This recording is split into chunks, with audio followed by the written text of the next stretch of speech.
Hello बच्चों, कैसे हैं आप लोग। आई होप कि आप लोग अच्छे होंगे और आप सबकी पढ़ाई भी अच्छी चल रही होगी। आज की वीडियो में हम लोग करने वाले क्लास 10th मैथ की बुक से एनसीईआरटी की बुक का चैप्टर नंबर 3 यानी कि जो एक्सरसाइज आपका है वो है 3.2 ओल्ड बुक से, और जो न्यू बुक है उसमें 3.1 का ये क्वेश्चन है, क्वेश्चन नंबर 4। ठीक है, 3 तक के प्रॉब्लम को मैंने सॉल्व कर दिया है पिछली वीडियोज़ में, आप लोगों ने देख लिया होगा। अगर नहीं देखा है तो आप कमेंट में जाइए या फिर डिस्क्रिप्शन में जाइए या फिर आप आई बटन में देखिएगा, वहाँ पे आपको लिंक मिल जाएगा। ठीक है, क्वेश्चन नंबर 4 ये मैं आपको फिर से बता देता हूँ कि ये जो एक्सरसाइज है 3.1 है, लेकिन ओल्ड किताब अगर आपके पास है तो उसमें 3.2 में ये क्वेश्चन आपको देखने को मिलेगा, क्वेश्चन नंबर 4 में। इसको मैं हिंदी और इंग्लिश दोनों में समझाऊंगा, इसलिए दोनों मीडियम के बच्चों के लिए ये वीडियो यूज़फुल होगी। Which of the following pairs of linear equations are consistent, inconsistent, if consistent obtain the solution graphically. पिछली वीडियो में मैंने समझा दिया है कि कंसिस्टेंट क्या होता है, इनकंसिस्टेंट किसे कहते हैं। अब इस वीडियो में हम लोग सिर्फ इस 4th क्वेश्चन को समझेंगे, जिसमें कह रहा है कि आपको ये चेक करना है कि किसका जो है लीनियर, कौन सा, यहाँ पे 2 3 4 दिया हुआ ना, 4 इक्वेशन, तो किस में जो है आपका कंसिस्टेंट है, कौन सा लीनियर इक्वेशन कंसिस्टेंट है और कौन सा इनकंसिस्टेंट है। जो कंसिस्टेंट है आपको उसका सॉल्यूशन भी निकालना है ग्राफिकली, यानी कि ग्राफिकल मेथड से। ठीक है, हिंदी में क्या कहता है इसी क्वेश्चन को अगर हिंदी में देखेंगे तो यहाँ पे हिंदी में देखिए क्वेश्चन कह रहा है, क्वेश्चन नंबर 4 के निम्न रैखिक समीकरणों के युग्मों में कौन से युग्म संगत या असंगत है। मतलब संगत युग्म कौन है और असंगत युग्म कौन है वो आपको पता करना है, और अगर संगत है तो ग्राफीय विधि से हल भी करना है, यानी कि हल ज्ञात करना है। ठीक है, तो ग्राफ से कैसे निकालते हैं वो मैंने पहले वीडियो में समझा दिया था, इस वीडियो में मैं आपको समझाऊंगा, बट पहले ये चेक करते हैं कौन कंसिस्टेंट है और कौन इनकंसिस्टेंट, जो कि पिछले वीडियो में मैंने आपको पिछले क्वेश्चन में बताया था। ठीक है, तो चलिए शुरू करते हैं। देखिए, सबसे पहले आपको क्या करना होगा, यहाँ पर जो क्वेश्चन आपका है ना, क्वेश्चन नंबर 4। ठीक है, तो क्वेश्चन नंबर 4 का जो फर्स्ट है, इसमें आपका इक्वेशन दिया गया है x + y = 5, और उसके बाद दिया गया आपका 2x + 2y = 10। ये दिया हुआ है आपका इक्वेशन। ठीक है, अब आपको करना क्या है, यहाँ पे कंपेयर कीजिएगा। ठीक है, कंपेयर कितना है, किससे कंपेयर करना है, a1x + b1y + c1 = 0 और a2x + b2y + c2 = 0, इसे कंपेयर करना है। ठीक है, तो यहाँ पर क्या हो रहा है कि ये इसको आप कैसे लिखिएगा, इस फॉर्म में पहले लिखिए x + y - 5 = 0 और 2x + 2y - 10 = 0। अब यहाँ से इसको जब कंपेयर कीजिएगा तो आपके सामने आएगा a1 बराबर हो जाएगा 1, a2 बराबर हो जाएगा 2, b1 बराबर हो जाएगा 1 और b2 बराबर हो जाएगा 2, c1 बराबर हो जाएगा -5 और c2 बराबर हो जाएगा -10। अब आपको निकालना क्या है, a1/a2 निकालना है, तो क्या हो जाएगा 1/2, b1/b2 निकालिएगा तो ये भी आपका 1/2 होगा, c1/c2 निकालिएगा तो ये हो जाएगा -5/-10, तो माइनस माइनस कैंसिल, 5 1 = 5, 5 2 = 10, 1/2 होगा। ठीक है, अब आप देख रहे हैं यहाँ पर कि चूँकि a1/a2 बराबर है b1/b2 के और ये बराबर है c1/c2 के, 1/2 1/2 1/2, तीनों बराबर हो गया, इसलिए हम लिखेंगे कि ये क्या है, कंसिस्टेंट। हिंदी में आप लिखिएगा संगत। अब क्या बोला था कि अगर कंसिस्टेंट है, संगत है, तो उसका हल निकालने के लिए, तो अब हल कैसे निकालोगे, आपको हल निकालना है ग्राफिकल मेथड से। तो उसके लिए हम क्या करेंगे, पहले यहाँ पर आपको मैंने बताया था कि बॉक्स बनाना है। आपका इक्वेशन क्या है, x + y = 5 है, तो इसको आप लिखिएगा ऐसे, x = 5 - y। ठीक है, तो अब आपको एक बॉक्स बनाना है। बॉक्स में क्या करना है, आपको 3 वैल्यूज़ आपको सिलेक्ट करने हैं अपने मन से। ठीक है, यहाँ पर 1 और यहाँ पर 1, फिर क्या करना है आपको, यहाँ पर x y रख देना है। अब देखो, यहाँ पर अपनी मर्ज़ी से y की वैल्यू निकालो, अपनी मर्ज़ी से y की वैल्यू चूज़ करो, निकालो नहीं, y की वैल्यू अपनी मर्ज़ी से पुट करना है, कोई भी वैल्यू 1 2 3 4 5 कुछ भी अपनी मर्ज़ी से y की वैल्यू मानना है, और फिर उस y की वैल्यू के अकॉर्डिंग x की वैल्यू क्या होगी वो आपको लिखना है। ठीक है, तो यहाँ पर y की वैल्यू हम मानते हैं, सपोज दैट 1 मानते हैं। ठीक है, y की वैल्यू हम 1 मानते हैं। यहाँ पर y बराबर 1 मानते हैं, ठीक है, यहाँ पर लिख दो माना, ठीक है। तो x बराबर क्या हो जाएगा 5 माइनस 1, x बराबर हो जाएगा 4। आप कहेंगे सर 5 माइनस 1 कैसे किया, क्योंकि x की वैल्यू क्या है 5 माइनस वाई है, y तो हमारा 1 मान लिया मैंने, तो x की वैल्यू 4 आ गया। यानी कि y की जगह 1 रखोगे तो x की जगह 4 रखना होगा। इसी तरह हमें क्या करना है, y की वैल्यू और भी आपको मानना है। जैसे y की वैल्यू हमने 2 माना तो x की वैल्यू क्या हो जाएगी 5 माइनस 2 यानी कि 3, ठीक है। तो यहाँ पर 2 रखो, यहाँ पर 3 रखो। इसी तरीके से y बराबर अगर हमने 3 मान लिया तो x की वैल्यू हो जाएगी 5 माइनस 3 यानी कि 2। तो यहाँ पर 3 रखो, यहाँ पर 2 रखो, ठीक है। समझ में आया, हमने y की वैल्यू खुद से मान लिया अपने से, और उसके अकॉर्डिंग इस इक्वेशन यहाँ पे ये इससे हमने निकाल लिया x की वैल्यू, ठीक है, जो हमारा फर्स्ट इक्वेशन था। अब इसके बाद फिर सेकेंड इक्वेशन आपका क्या है, तो ये आपका है 2x plus 2y is equal to 10, ठीक है। तो यहाँ पर क्या हो जाएगा, आप ऐसे लिख सकते हो इसको, यहाँ लिखो 2x बराबर 10 माइनस 2y। तो x बराबर क्या हो जाएगा 10 माइनस 2y बाई 2, ये हो गया। अब इसके अकॉर्डिंग आपको क्या करना है, देखो यहाँ पर आपको y की वैल्यू अपनी मर्ज़ी से पुट करनी है और x की वैल्यू निकाल लेना है, ठीक है। तो y की वैल्यू हम कुछ भी रखेंगे अपने हिसाब से, मान लो 1 2 3 फिर से रख देते हैं, ठीक है या फिर आप 2 3 4 कुछ भी रख सकते हो अपनी मर्ज़ी से, कोई दिक्कत नहीं, 0 भी रख सकते हो। सपोज़ हमने y की वैल्यू माना 0, तो क्या हो जाएगा x की वैल्यू हो जाएगा 10 माइनस 2 इंटू 0 बाई 2, क्या हो जाएगा 10 माइनस 0 बाई 2 यानी कि 10 बाई 2, तो कितना आ गया 5। तो यहाँ पर आपको क्या करना है, बॉक्स बनाना है आपको, और इस बॉक्स में आपको x की y की वैल्यू पुट कर देना है। यहाँ x यहाँ y रखिए। देखो हमने क्या किया एक इसमें y माना है 0 और x को माना x की वैल्यू आ गई 5। उसी तरीके से हम क्या करेंगे, y की वैल्यू कुछ भी मान सकते हैं, आप 1 भी रख सकते हैं। y की वैल्यू हमने मान लो सपोज दैट 5 मान लिया, y की वैल्यू हमने 5 मान लिया, तो x की वैल्यू क्या हो जाएगी 10 माइनस 2 इंटू 5 बाई 2, तो ये हो जाएगा 10 माइनस 10 बाई 2 यानी कि 0 बाई 2 यानी कि 0 आ गया। तो 5 रखेंगे y की वैल्यू तो x की वैल्यू 0 आ जाएगी। और फिर x की वैल्यू आप रख लीजिए 3, ठीक है। तो क्या हो जाएगा, सॉरी y की वैल्यू आपको रखना है 3, y की वैल्यू, तो x की वैल्यू क्या हो जाएगी 10 माइनस क्या है आपका 2 इंटू वाई, 2 इंटू 3 बाई 2, तो क्या बन जाएगा 10 माइनस 6 बाई 2 यानी कि 4 बाई 2, तो ये कट के कितना आ जाएगा 2, ठीक है ना। ये हो गया आपका, यानी कि इधर 3 रखेंगे तो इधर 2 आएगा। अब आपको करना क्या है, इसी वैल्यूज़ को आपको ग्राफ पे बनाना है, ठीक है। ग्राफ मैंने समझा दिया आपको, तो इसलिए मैं यहाँ पर आपके सामने अभी बना रहा हूँ, ध्यान से देखिएगा। देखिए सबसे पहले आपको क्या करना है, ये देख लेना है कि x की जो वैल्यू है और y की वैल्यू जो है वो मैक्सिमम कितनी है। तो x की मैक्सिमम वैल्यू 4 है और y की 5 है और y की मैक्सिमम वैल्यू 5 है। तो करना क्या आपको, यहाँ पर मैं बना रहा हूँ ग्राफ। देखो आपकी वैल्यू क्या है 1 और 4 है ना।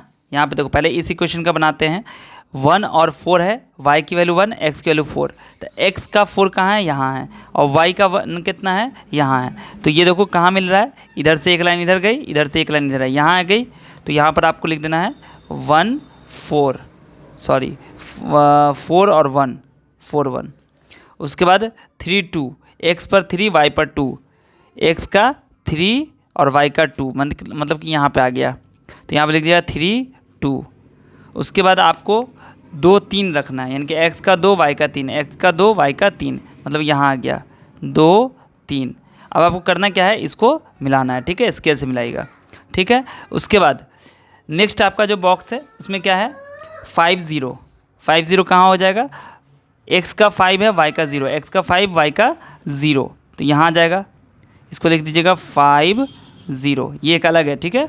उसका 0 5 0 और इस पर 5 यहाँ आ जाएगा, x का 0 y का 5 मतलब यहाँ आ जाएगा, और उसका 2 3 ये तो है ही है, ठीक है। तो अब आपको करना क्या है, इसको मिलाना है, इसको आप स्केल से मिलाओगे, ठीक है। क्योंकि अभी यहाँ पर देखो हम बिना स्केल के मिला रहे हैं। आपको करना क्या है कि इस लाइन को पहले यहाँ से आपको ड्रॉ करना है। देखो ये यहाँ से ऐसे ड्रॉ करोगे, इसको मिला के इसको मिला के ये ड्रॉ कर दिया हमने, ठीक है, तीनों लाइन। आप इसको आगे भी बढ़ा सकते हो, ठीक है, यहाँ से आप इसको आगे बढ़ाओ और तुम देखोगे कि ये जो है आगे जब बढ़ा दोगे इसको, और जब इसके लिए यानी कि एक पॉइंट आपका ये था, एक पॉइंट ये था, ये था, जब तीनों को मिलाओगे ना तो आप देखोगे कि दोनों इक्वेशन की लाइन जो है एक ही हो जाएगी। मतलब वही लाइन आपकी पहले इक्वेशन की होगी, दूसरी लाइन भी जो आपने दूसरे इक्वेशन के लिए खींचा है वो भी उसी लाइन पर आ जाएगा, ठीक है। तो इसलिए यहाँ पर हम लोग देख रहे हैं कि जब A1 A2 मैंने आपको बताया था ना कि यहाँ पर देखो क्या बताया था कि A1/A2 B1/B2 और C1/C2 बराबर हो गया तो कंसिस्टेंट है, मतलब अनेकों हल है, मेनी सॉल्यूशन है। तो यहाँ पर जब मेनी सॉल्यूशन तो क्या होता है, लाइन जो होती है वो कोइंसिडेंट कर जाती है, मतलब एक दूसरे के ऊपर रहती है, मतलब एक ही लाइन रहेगी, ठीक है। तो ये हमारा ग्राफ बन गया। आप चाहो तो यहाँ पर जो इक्वेशन का है, चूँकि दोनों एक ही इक्वेशन का है ना, दोनों इक्वेशन के लिए एक ही लाइन हो गई है, ठीक है। तो आप क्या करो, यहाँ पर एक में लिख दो x + y = 5 और यहाँ लिख दो आप इसके लिए इसी में थोड़ा सा और इधर इसको बढ़ा दो और यहाँ पर लिख दो 2x + 2y = 10, ये हो गया, ठीक है। और इसे पॉइंट मार्क कर दोगे, ये आपका बन गया, ठीक है। इधर आप इसमें लिख देना y, ठीक है, और y डैश लिख देना नीचे में यहाँ पर, ठीक है। इधर आपको लिख देना है x और इधर लिख देना x डैश, या फिर इधर x डैश इधर x लिख दो, ठीक है। ये आपका बन चुका है। उसके बाद आते हैं क्वेश्चन नंबर जो इसका है 2। आपके सामने क्वेश्चन आ गया है x - y = 8, 3x - 3y = 16। इसको आप ऐसे लिख दो x - y - 8 = 0, 3x - 3y - 16 = 0। अब इसमें आपको कंपेयर करो तो A1 बराबर आपके पास 1 आ जाएगा, B1 बराबर आपके पास -1 आएगा, C1 बराबर आपके पास -8 हो जाएगा, A2 बराबर हो जाएगा 3, B2 बराबर हो जाएगा -3 और C2 बराबर हो जाएगा -16। अब आपको निकालना क्या है, वही A1/A2 निकालिए तो क्या हो जाएगा 1/3, B1/B2 निकालोगे तो ये हो जाएगा -1/-3 कट जाएगा, बराबर हो गया 1/3 और C1/C2 निकालोगे तो -8/-16 कट जाएगा 1/2 हो गया, ठीक है। तो यहाँ पर हो जाएगा चूँकि A1/A2 बराबर है B1/B2 के और ये बराबर नहीं है C1/C2 के, इसलिए क्या हो जाएगा, ये इनकंसिस्टेंट होगा। क्या हो जाएगा, इनकंसिस्टेंट, यानी कि इसके कोई भी हल नहीं होंगे, हिंदी में इसको कहेंगे असंगत, ठीक है। इसका कोई भी हल नहीं होगा और जब इनकंसिस्टेंट है तो हमें ग्राफ ड्रॉ करने की ज़रूरत नहीं है। उसके बाद हम लोग आते हैं तीसरे क्वेश्चन को देखते हैं। तीसरा क्वेश्चन आपका यहाँ पर है 2x + y - 6 = 0 और उसके बाद है 4x - 2y - 4 = 0, ठीक है। ये आपका दिया गया है। तो यहाँ पर भी हम क्या करेंगे, कंपेयर करेंगे तो A1 बराबर आपके पास हो गया 2, B1 बराबर हो गया 1 और C1 बराबर हो जाएगा -6, A2 बराबर हो जाएगा 4, B2 बराबर हो जाएगा -2 और C2 बराबर हो जाएगा -4, ठीक है। तो यहाँ से हम क्या करेंगे, A1/A2 निकालेंगे तो 2/4 होगा, तो इसको काटोगे 1/2 आ जाएगा, ठीक है। फिर B1/B2 निकालोगे तो ये हो जाएगा 1/-2, तो आप इसको लिख सकते हो -1/2, कोई दिक्कत नहीं है। C1/C2 निकालोगे तो -6/-4 होगा, माइनस माइनस कैंसिल, 3/2 हो जाएगा, ठीक है। तो अब देखो यहाँ पर कि A1/A2 कितना है 1/2 और B1/B2 क्या है -1/2, तो ये दोनों बराबर नहीं हुआ ना, तो इसलिए क्या हो जाएगा, ये कंसिस्टेंट हो जाएगा, यानी कि संगत हो जाएगा। अब आपको पता है कि संगत होगा तो इसको ग्राफिक विधि से हल भी निकालना है, ग्राफिकल मेथड से। तो मैं आपको सिर्फ बॉक्स बना देता हूँ, वैल्यूज़ रख देता हूँ और उसके बाद आप जो है उसका ग्राफ बना लीजिएगा, ठीक है। देखो यहाँ पर दोनों इक्वेशन दिया गया है। यहाँ पर आपको क्या करना है कि इसमें से y की वैल्यू आपको निकालना है। कैसे, देखो 6 को इधर लेके जाओगे तो 6 हो जाएगा और इस 2x को इधर ले जाओगे तो -2x हो जाएगा, ठीक है। तो बचेगा क्या इधर y, तो y बराबर 6 - 2x हो गया। अब x की वैल्यू आपको क्या करना है, आपको मान लेना है कुछ भी अपने मर्ज़ी से और y की वैल्यू निकाल लेना है, ठीक है। तो यहाँ लिखिए x, यहाँ लिखिए y। x की वैल्यू आप मानिएगा 0, पहले x की वैल्यू 0 मानिएगा तो y की वैल्यू आपको निकल के आएगी 6, x की वैल्यू 1 मानोगे तो y की वैल्यू आएगी 4, x की वैल्यू 2 मानोगे तो y की वैल्यू आ जाएगी 2, ठीक है। उसी तरीके से यहाँ पर देखो सारी चीज़ को आप इधर लेकर आओगे, जैसे 4x को इधर कर लिए या 2y को इधर कर दो तो क्या बच जाएगा 4x - 4 बराबर हो जाएगा 2y। अब इधर ही y छोड़ दो तो ये 2 नीचे आ जाएगा, यानी कि y बराबर हो जाएगा 4x/4 - 2, ये बन गया आपका।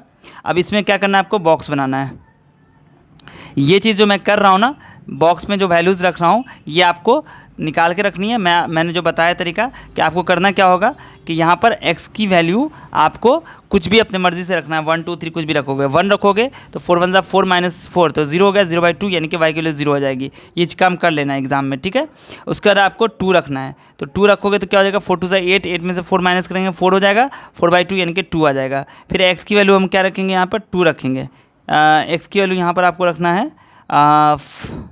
2, तो 2 रखिएगा तो 4 हो जाएगा। अच्छा, उसका आप अगर 4 रखते हैं तो 4 4 जाए कितना हो जाएगा, 16 में से 4 माइनस कीजिए तो 12 हो जाएगा। तो यहाँ पर आप 3 भी रख सकते हैं, ठीक है। यहाँ पर अगर 3 रखते हैं तो 4 3 12, 12 - 4 8 हो गया, 8/2 यानी कि 4 हो जाएगा, 3 4। तो इस तरीके से मैंने आपके सामने बॉक्स बना दिया है। आप इसी वैल्यूज़ को आप ग्राफ पे प्लॉट करके बना सकते हैं, ठीक है। आपके सामने जो चौथा क्वेश्चन है उसका इक्वेशन क्या दिया हुआ है, 2x - 2y - 2 = 0, और इसके बाद दिया गया 4x - 4y - 5 = 0। तो a1 बराबर आपके पास 2 है, b1 बराबर आपके पास -2 है, c1 बराबर आपके पास -2 है। उसके बाद आपका a2 बराबर हो जाएगा 4, b2 बराबर हो जाएगा -4 और c2 बराबर हो जाएगा -5। तो a1/a2 क्या बन जाएगा आपके पास, 2/4 यानी कि 1/2। उसके बाद आप यहाँ पर 1/2 लिख दीजिए। b1/b2 क्या हो जाएगा, -2/-4, माइनस माइनस कैंसिल, 1/2 आ जाएगा, ठीक है।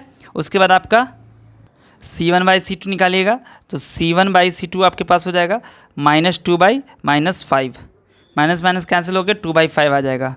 यहाँ पे देखो, चूँकि a1/a2 की जो वैल्यू 1/2 आई है, वही वैल्यू आपकी b1/b2 में आई है 1/2, लेकिन वो आपके बराबर नहीं है c1/c2 के। ये दोनों तो बराबर है बट इसका रेशियो बराबर नहीं है, इसलिए क्या हो जाएगा, इनकंसिस्टेंट यानी कि असंगत हो गया। अब असंगत होगा तो उसका तो हल हमें निकालना नहीं है, ठीक है। तो अगली वीडियो में जो इसका अगला क्वेश्चन है, यानी कि 5 से आगे के क्वेश्चंस जो होंगे 6 7 8, 5 है और उसके बाद आपके सामने इसमें 6 7 ये होगा, ठीक है। तो ये हम लोग अगली वीडियो में करेंगे। इस वीडियो में फ़िलहाल इतना ही, ठीक है। और जो इस वीडियो में आपको अगर कोई दिक्कत है, कहीं पे कोई प्रॉब्लम है, तो आप मुझे कमेंट सेक्शन में बता सकते हैं कि आपको क्या दिक्कत है। अगली वीडियो में हम लोग इसके आगे की प्रॉब्लम को सॉल्व करेंगे। देखो यहाँ पर 5 हो गया, 6 हो गया, 7 हो गया, ये आपको तीनों क्वेश्चन अगली वीडियो में करेंगे, ठीक है। इस वीडियो को ज़्यादा से ज़्यादा बच्चों तक शेयर कर दीजिएगा, और वीडियो को लाइक करना भूल गए हैं तो लाइक कर दीजिएगा, शेयर नहीं किया तो शेयर कर दीजिएगा। मिलता हूँ फिर आपसे अगली वीडियो में, तब तक आप सब अपना ध्यान रखिए। वीडियो देखने के लिए आप सभी बच्चों का बहुत बहुत शुक्रिया।